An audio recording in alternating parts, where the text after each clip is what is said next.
May iniwan, may nang iwan, at nakita ko na kung sino yung iniwan, siya yung nalulungkot at nasasaktan. So, maaaring iyon ay nangyari na because nakita tayo rito, no, ng parang energy that it's just a part of a history. But let's keep moving. However, kung ano man yung nangyari na yun, parang that made someone here stronger. Maraming natutunan, okay? At mukhang nag-level up ang energy kung sino man yung iniwan dito. Kung ikaw man yung iniwan, mukhang may glow up ka ngayon at mukhang okay ka sa life mo with the Sun card energy.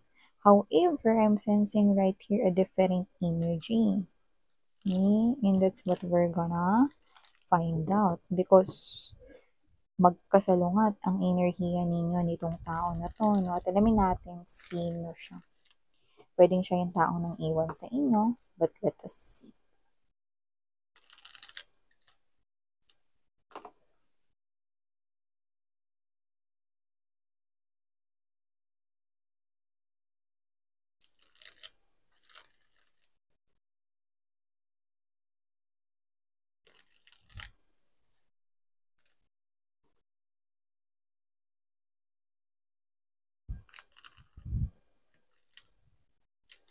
You know what? I'm hearing that song. Listen to your heart. Da, da, da, da, da, da. Yeah, listen to your heart. It looks like this person here wants you to listen to your heart. It's like, I don't know where I'm going, and I don't know why. Listen to your heart. Before. Yan, sana tama yung lyrics. Okay.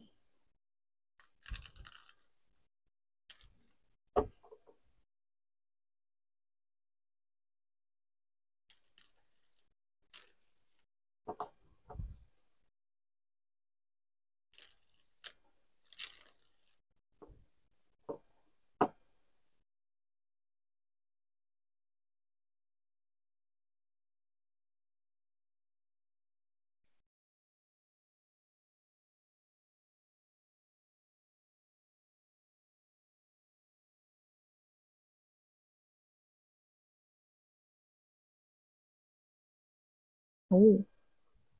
Kung sino man tong energy na to, no, with the Queen and the King of Swords energy, I think this could be someone here na ex-husband ninyo, ex-wife, ex-asawa, or ex-person, no?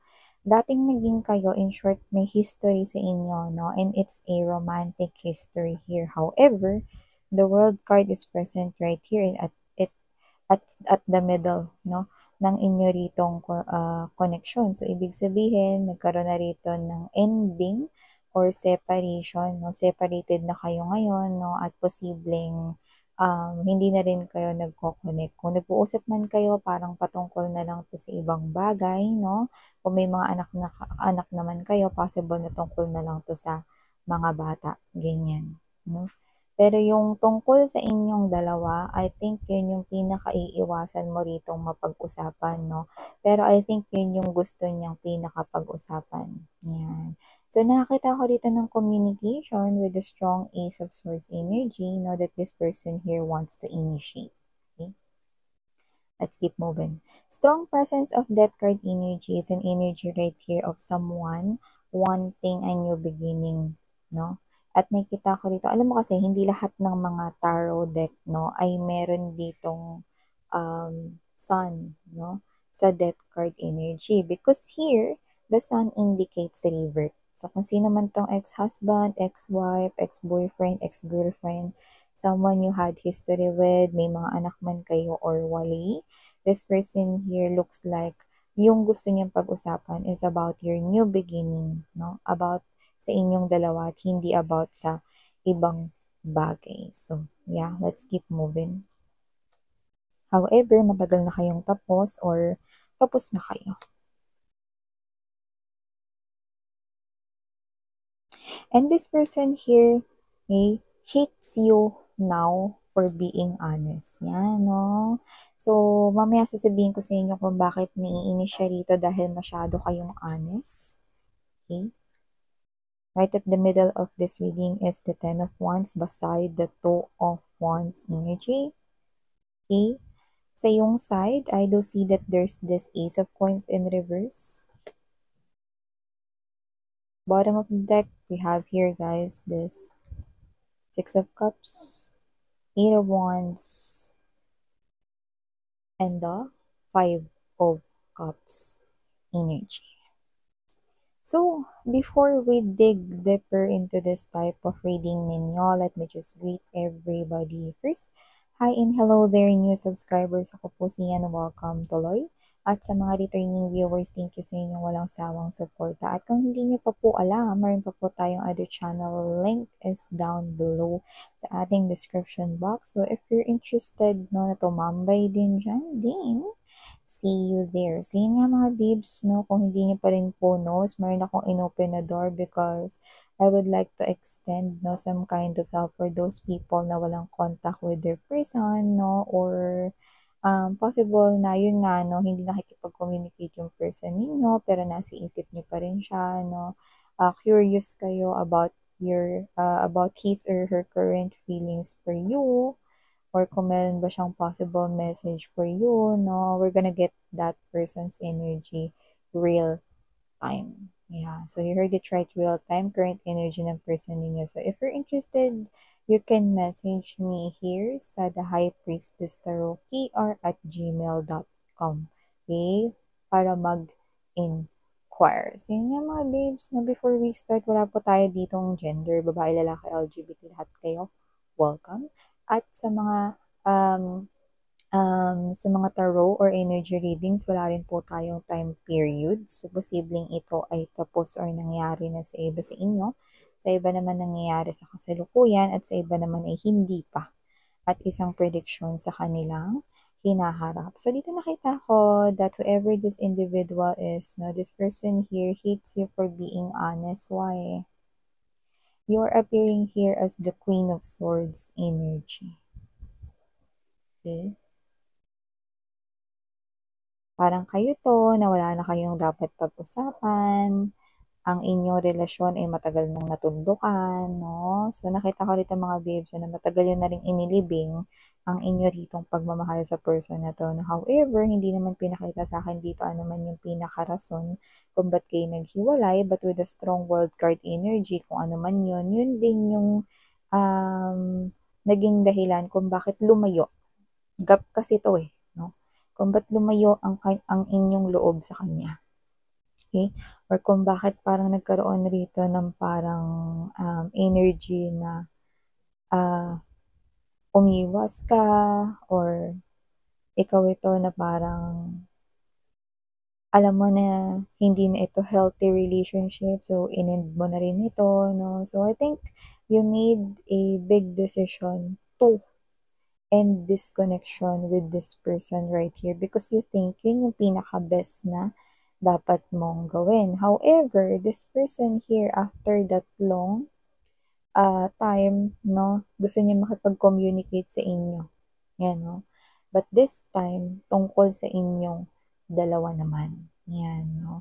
Alam mo, this person here, isa sa pinaka nagustuhan niya sa'yo, kung bakit rin siya ni-in love noon sa'yo, is yung pagiging honest mo, pagiging totoo mo, pagiging tapat mo, no?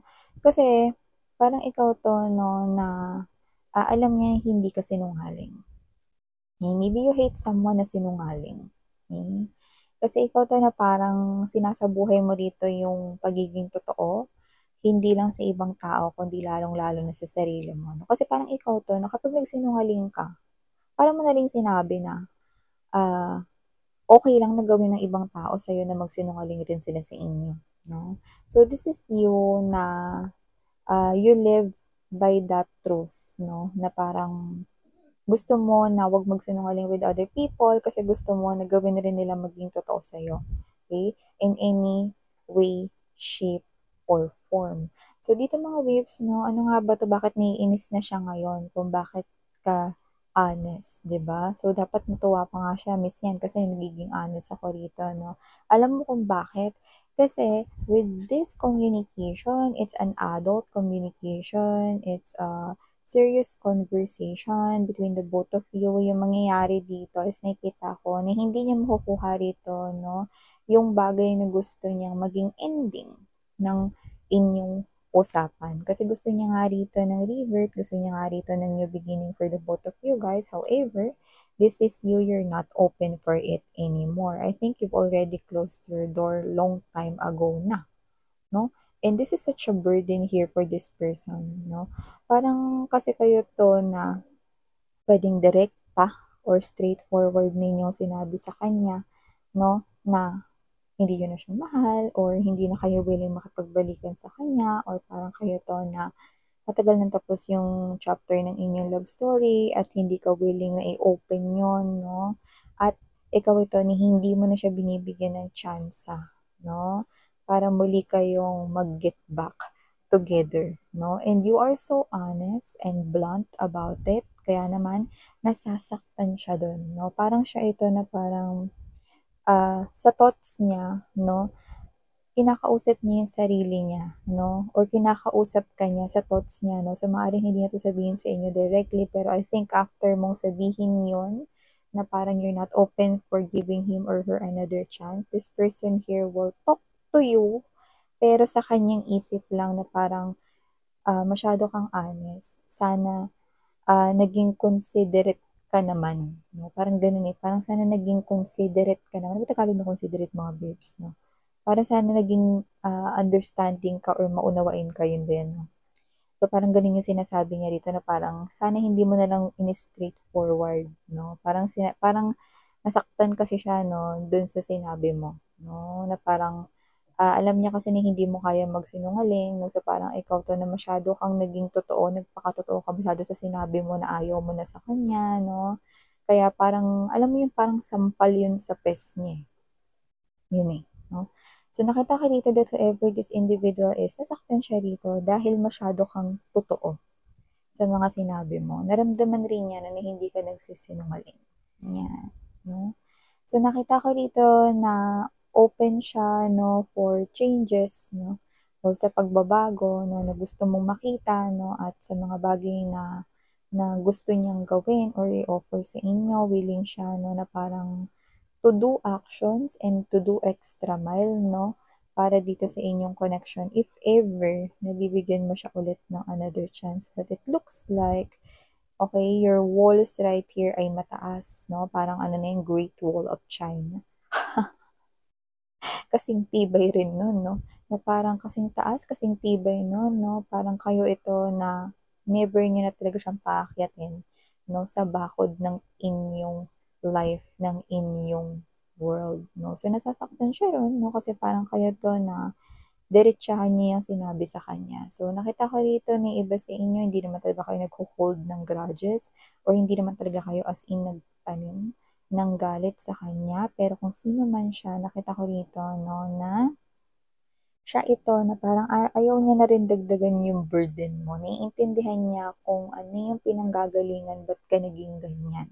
So, alam niya naging isa siyang malaking dahilan kung bakit naging ganyan yung desisyon mo at kung bakit naging ganyan na yung tingin mo sa kanya. Kaya nga sa isip lang, no, sasabihin ng nakararami sa mga energies na to nakadil ninyo, no, na nasasaktan sila sa pagiging direkta mo at sa pagiging straightforward mo na ayaw mo na sa kanila. Ano, parang kanta ni April Boy, no? Di niya kayang tanggapin. Yan, no?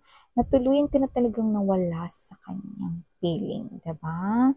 So, alam mo yung parang dito, no? With this Six of Cups energy, Eight of Wands, and there's that Five of Cups. Narinig niya na rin dati yan, mga babes, no? Yung sinabi mo sa kanya na posibleng sinabi mo, sige, umalis ka, wala ka nang babalikan. O sige, paglabas ka ng pintuan niyan, tapos na tayo. Yan, no? May mga ganun kang sinabi noon sa kanya. Pero noon kasi, no, parang, alam mo yun, no, kanta ng 21, mga babes, no? Hindi ko ini-endorse na mayroon silang nalalapit na concert. Pero gusto kong sabihin na parang kanta ng 21, no? parang siya ito na wala siyang pakialam sa inyo noon, 'no? Parang, wala siyang care, 'no? Parang, "I don't care, yun yung sinasabi niya sa inyo noon, 'no? Pero ngayon, with this Six of Cups energy, there's that Eight of Wands, 'no? Narinig niya na yung sinabi niyo noon dati na, yun nga, 'no, na parang hindi niyo siya tinatanggap, wala na siyang babalikan, blah, blah, blah. Pero ngayon na-realize niya 'no, na masakit pala itong marinig na yun, kahit narinig niya na yan noon. Kasi noon wala siyang pakialam nung narinig niya yan, eh, 'di ba? Pero ngayon mga babes 'no, may pakialam na siya rito kasi ito yung main goal niya ngayon. Parang naisantabi yung iba niyang mga dapat niyang gawin or iba niyang mga plano sa life 'no, kasi ito yung main goal niya, okay, to get back together sa inyo. Pero it looks like this is far from happening, no? Kumbaga impossible to happen sa kanya. So nakita ko rito na parang mas masakit pala itong marinig ngayon. Yan. So parang ganun yun. Narinig niya na daw noon pero mas masakit palang marinig ngayon. Yan. So in short, nasasaktan talaga siya rito and acceptance is still far from this person and ganun din ang healing. Sa ngayon, hindi niya alam kung anong kanyang gagawin para siya ritong nasa isang alam mo yung nasa isang desierto ka tas wala man lang nakikitang kahit na gas station, wala man lang poste na puro buhangin, tas ang ginit-ginit, 'di ba? So, nakikita ko dito mga views so that this person here feels like na parang sa ngayon, hindi niya alam kung anong direksyon yung tatakakin niya, no? Lalo na kapag ka narinig niya mula sa'yo na talagang tinuldukan mo na ang inyo ritong pagsasama. So you will not get back to this person here anymore if this reading is yours because you are very strong dito, no, na parang pinaninindigan mo ang desisyon mo na tapos na kayo at ang tapos na ay hindi na pwedeng buhayin pa. Inilibing nyo na, no, ang inyong pag-ibig para sa taong ito at mukha ngayon, wala nang natitira. Iba sa inyo, posibleng may natitirang galit pa sa kanya, pero parang alam mo yon na wala kayong masyadong lakas para magbigay pa ng energy doon, no? Tsaka kayo to na maraming plano rito sa inyong buhay, kaya nakikita ko rito, no, na talagang, talagang parang sinasabi niyo na rin talaga sa akin na okay na kayo sa buhay ninyo ngayon, no?